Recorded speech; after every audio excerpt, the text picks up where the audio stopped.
नमस्ते। आप सबका स्वागत है SM एजुकेशन पर। आज हम रस के भेद का तीसरा भाग पढ़ेंगे। पिछले कक्षा में हमने वात्सल्य रस और वीर रस, संयोग रस और वियोग रस, जो श्रृंगार रस के जो भेद हैं वो सब पढ़ चुके थे। आज हम चौथा वाला रस जो है भक्ति रस, उसके बारे में पढ़ेंगे। ईश्वर के प्रति जब किसी भक्त के हृदय में भक्ति भाव जागृत होता है या प्रेम व श्रद्धा के भाव का उदय होता है, तब उसे भक्ति रस कहते हैं। जैसे कि श्री कृष्ण के प्रति मीरा की भक्ति, श्री राम के प्रति तुलसी दास जी की भक्ति आदि। अधिकांश विद्वान वात्सल्य व भक्ति को श्रृंगार का रति का अंग मानते हैं। कुछ उदाहरण हैं: मधुर मधुर मेरे दीपक जल, युग युग प्रतिदिन प्रतिक्षण प्रतिपल, प्रियतम का पद आलोकित कर। और एक उदाहरण है: मेरे तो गिरिधर गोपाल, दूसरो न कोई, जाके सिर मोर मुकुट, मेरो पति सोई। तीसरा उदाहरण: भक्ति बीज पलटे नहीं, जो जुग जाय अनंत, ऊंच नीच घर अवतरे, होए संत का संत। और एक उदाहरण: प्रेम प्रेम सब को कहत, प्रेम न जानत कोई, जो जन जाने प्रेम तो, मरे जगत कोई रोई। और एक उदाहरण है: बसो मेरे नैनन में नंदलाल, मोहनी मूर्ति सांवरी सुरती, नैना बने विशाल। तो भक्ति रस में ईश्वर के प्रति भक्ति भाव को ही भक्ति रस कहते हैं। उसके बाद हम पांचवा रस जो है भयानक रस, उसके बारे में जानेंगे। भयानक रस किसे कहते हैं बच्चों? किसी भयानक वस्तु, दृश्य, व्यक्ति, जीव या कोई पुरानी स्मृति के स्मरण द्वारा भय नामक स्थायी भाव जागृत हो, भयानक रस के रूप में व्यक्त होता है। आप देख रहे हो, एक छवि है, जैसे कि व्यक्ति एक सांप को देखकर किस तरह से डर गया है, तो यहाँ पर उसके मन में जो भय प्रकट हुआ है, इसी से भयानक रस पता चलता है। इस रस का स्थायी भाव जो है क्रोध है। क्रोध कैसे? यहाँ पर तो भय हो सकता है, क्रोध, क्योंकि जिस वस्तु, व्यक्ति या जीव के कारण उसे हानि हुई होगी, जिस व्यक्ति को, वो क्रोध से कुछ ना कुछ करेगा, तो यहाँ पर क्रोध है स्थायी भाव। आलंबन क्या है? नुकसान पहुंचाने वाले के प्रति क्रोध प्रदर्शन करने वाली चेष्टाओं का होना। अनुभव क्या होगा? आंखें, नाक लाल होना, अपशब्द कहना, शारीरिक क्रूर चेष्टाएं करना, मारने के लिए दौड़ना आदि। और संचारी भाव क्या होगा? आवेग, श्रम, उग्रता, तन कांपना, दांत कटकटाना आदि। तो एक उदाहरण देखते हैं। नभते झटपट बाज लखी, भूलियो सकल प्रपंच, कंपित तन व्याकुल नयन, लावक हिलो न रंज। यहाँ पर एक बात, पक्षी को देखकर एक पक्षी वो डर गया है, उसका तन कंपित हो रहा है, वो व्याकुल नयन से देख रहा है कि उसके साथ अब क्या होगा। वो डर के मारे भय उसके मन में आ गया है। तो यहाँ पर जो स्थायी भाव हो गया भय, हमने पढ़ा था ना, स्थायी भाव क्रोध भी हो सकता है, लेकिन स्थायी भाव भय भी है। आलंबन किसे देखकर जो आश्रय उसको भय आया, बाज पक्षी को तो आलंबन बाज हो गया। और उद्दीपन क्या है? उसे और डर कैसे लगा? बाज का झपटना, बाज आके उसे पकड़ ले, इसीलिए। और संचारी भाव, यहाँ पर दुख, डर, भय, ये हो सकता है। तो इसके बहुत सारे उदाहरण हैं, हम बस एक ही उदाहरण को देखते हैं। उसके बाद आपका आ जाएगा रौद्र रस। रौद्र रस क्या होता है? रौद्र का रूप यानी अर्थ तो यानी बहुत ही भयानक रूप से गुस्सा करना।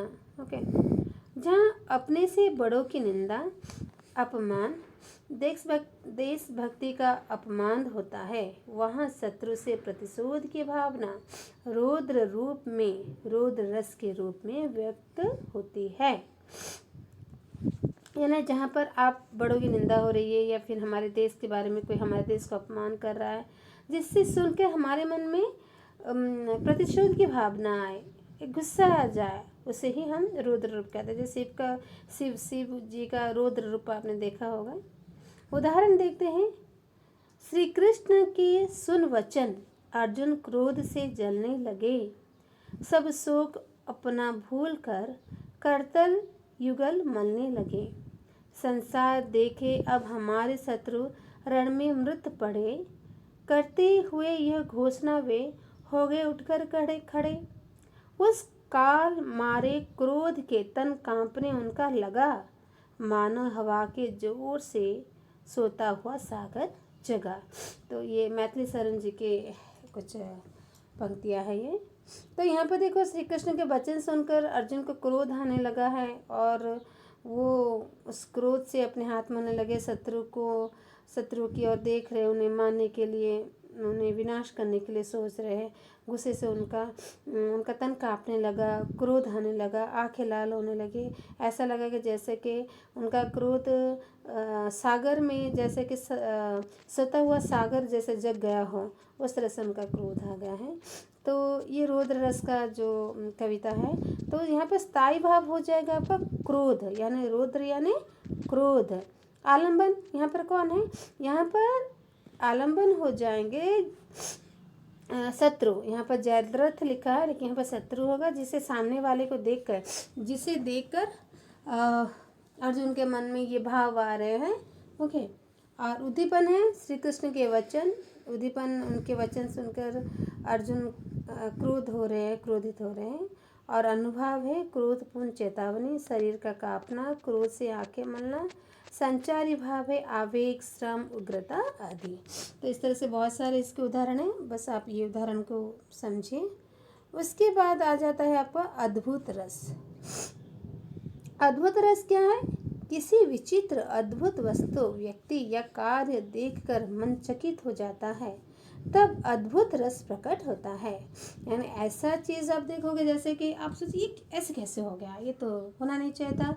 तो कुछ अचानक से कोई चीज़ हो जाती है। जैसे फॉर एग्जांपल कोई एक शेर और एक गाय, या फिर गाय और शेर एक साथ हो, पास ही पास हो, तो अद्भुत ही है ना, क्योंकि शेर तो गाय को छोड़ेगा नहीं, लेकिन दोनों पास पास है।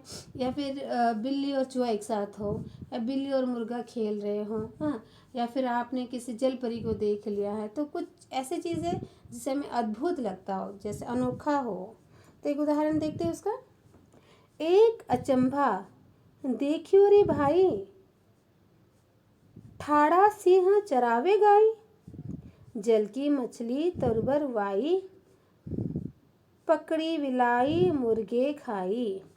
यहाँ पर स्थायी भाव हो गया आश्चर्य कि गाय और जो सिंह एक साथ खड़े हैं, और जल की मछली तरबर को पूरा अपना कर चुकी है, और यहाँ पर मुर्गा जो है, बिल्ली और मुर्गे की बात हुई है। तो यहाँ पर स्थायी भाव जो है आश्चर्य है। आलम्बन क्या है? अद्भुत क्रियाकलाप है, हाँ। और उद्दीपन है अचंभा देखना, यानी उद्दीपन क्या होता है? ऐसे चीज़ों को देखकर और ही मन में कुछ प्रतिक्रिया होती है। और अनुभव है आँख खुली की खुली रहना, दांतों तले उंगली दबाना, कि ऐसे कैसे हो गया। तो इसके बहुत सारे उदाहरण हैं, हम यही उदाहरण को जानते हैं। उसके बाद आपका आ जाएगा करुण रस। करुण रस यह है कि जैसे प्रिय की विपत्ति, अनिष्ट के विषय में सोचकर ही मन में उत्पन्न शोक का भाव करुण रस कहलाता है। किसी दुख का विषय हो, कोई दर्द का विषय हो, जिससे हमारा मन रोए, दिल रोए, आंखों से आंसू आ जाए, तो उसे करुण रस कहते हैं। उसका एक उदाहरण देखते हैं। अभी तो मुकुट बंधा था माथ, यानी अभी तो माथे पर मुकुट बंधा था।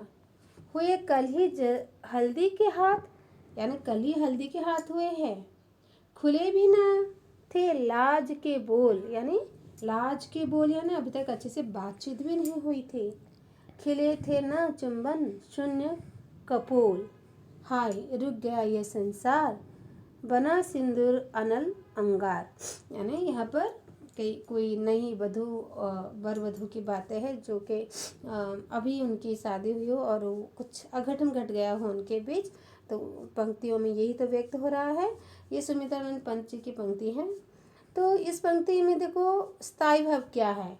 ये चीज़ इस पंक्ति को पढ़कर ऐसा लगता है कि यहाँ पर दुख है, शोक है, तो शोक का शोक हो गया इसका स्थायी भाव। और आलम्बन क्या है, पति का अकाल मृत्यु, यानी जो पति मर गया है उसका जो अकाल मृत्यु हो गया वो आलम्बन है। उद्दीपन क्या है, जो मुकुट और हल्दी लगे हाथों को देखना, यानी उनकी शादी कल जैसे पहले ही दिन हुई होगी, एक दिन पहले, जिसे ना ही हाथ से हल्दी गई है और मुकुट लगा है, तो इससे देखकर उनका जो दर्द है वो और बढ़ रहा है। अनुभव स्मृति और चिंता और विषाद दुख है। संचारी भाव यहाँ पर क्या हो सकता है, ये तो कायिक प्रक्रिया है ना, शारीरिक प्रक्रिया है, तो संचारी भाव है उसका रुदन, रुदन यानी रोना। तो इस तरह से हमने करुण रस तक, जो 8वां रस था करुण रस तक हमने बच्चे पढ़े। उसके बाद और तीन रस रह जाते हैं, हास्य रस, विभत्स रस और शांत रस। और उसके बाद हम रस के भेद के ऊपर थोड़ा सा फिर से देखेंगे। तो आने वाली कक्षा में हम और एक क्लास करके इसको समाप्त कर देंगे, और उसके बाद और एक कक्षा होगी जिसमें हम प्रश्न उत्तर के बारे में जानेंगे। तो आप इसे ध्यान से सुनिए, पढ़िए और लिखिए। अगर कुछ दुविधा हो तो प्लीज़ मुझे कमेंट करके बताइए, और मेरे चैनल SM एजुकेशन को सब्सक्राइब कीजिए, लाइक कीजिए, और आपके दोस्तों को अगर चाहिए होगा ना तो उन्हें भी शेयर कीजिए, और बेल आइकन को प्रेस कीजिए। अच्छा, ठीक रहिए, नमस्ते।